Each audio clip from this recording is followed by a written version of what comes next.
We are so sorry to have to inform you, Mrs. Murphy, but our test results indicate that your son is permanently brain damaged, mentally retarded, and autistic, and it is our recommendation that he be institutionalized for the rest of his life. This news was devastating to me, but I couldn't help question this team of specialists just how it could be that if my 2.5-year-old son was suffering from permanent organic brain damage, how it is that he could have good days as well as bad days. They couldn't answer this question for me, and I couldn't accept their hopeless diagnosis. With divine intervention, a mother's hope and perseverance, along with the assistance of progressive doctors from around the country specializing in this field, I discovered that my son was suffering from brain allergies. After 4 years in the special ed program, he progressed to the excelled program by the 2nd grade, and nowadays he lives an extraordinary life, raising a family of his own, having just celebrated his 30th birthday. The 4 areas that I will be covering are what brain allergies are, what can cause brain allergies, how to overcome brain allergies, and how to prevent brain allergies from reoccurring. To start with, let's cover what brain allergies are. There are allergic reactions other than the typical reactions that we're accustomed to, with brain allergies causing cerebral symptoms ranging from just making us feel bad to mimicking mental illness, with a typical reaction lasting up to 4 days. Next, let's look at what can cause brain allergies. The most common cause is overgrowth in the intestines of Candida albicans, a yeast naturally occurring in the gut.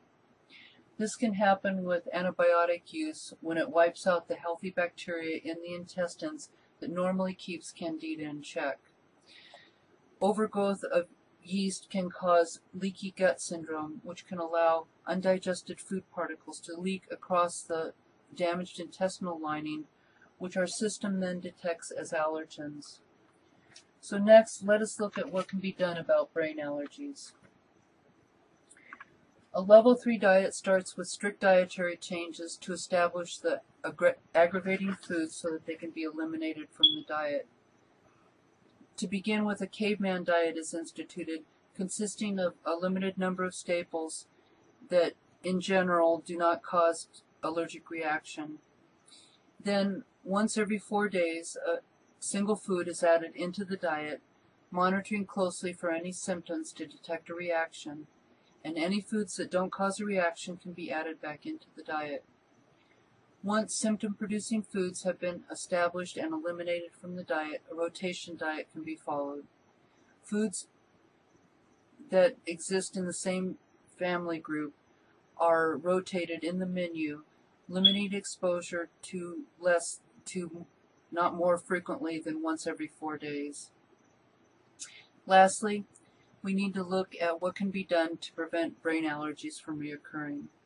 There are life changes that can be instituted long-term that can prevent brain allergies from returning. First of all, avoid overuse of antibiotics. Use them only when absolutely necessary. If antibiotic use is unavoidable, be sure and add a life-spectrum probiotic concurrently to replace the healthy bacteria in the intestines. Second, eat a level 4 diet. Learn about eating healthy, eat for health, and practice it religiously.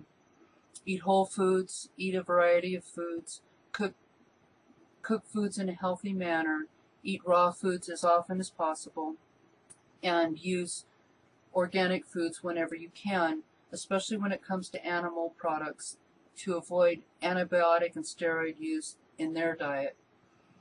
Lastly, stay away from level 1 and level 2 eating. Avoid artificial colors, flavors, and sweeteners, along with processed and refined foods. I hope this has been helpful to show you what brain allergies are and what causes them, especially this day and age when antibiotics are so readily dispersed. May this also be a reminder of how important it is to eat a healthy diet rich in whole foods.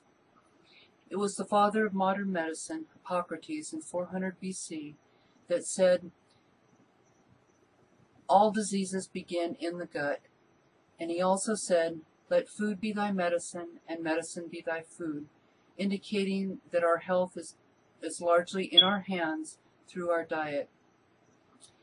The decisions we make on a daily basis determine whether we live in vibrant health or in constant battle against chronic diseases and anything in between. Eat healthy to live long and live well. Thank you.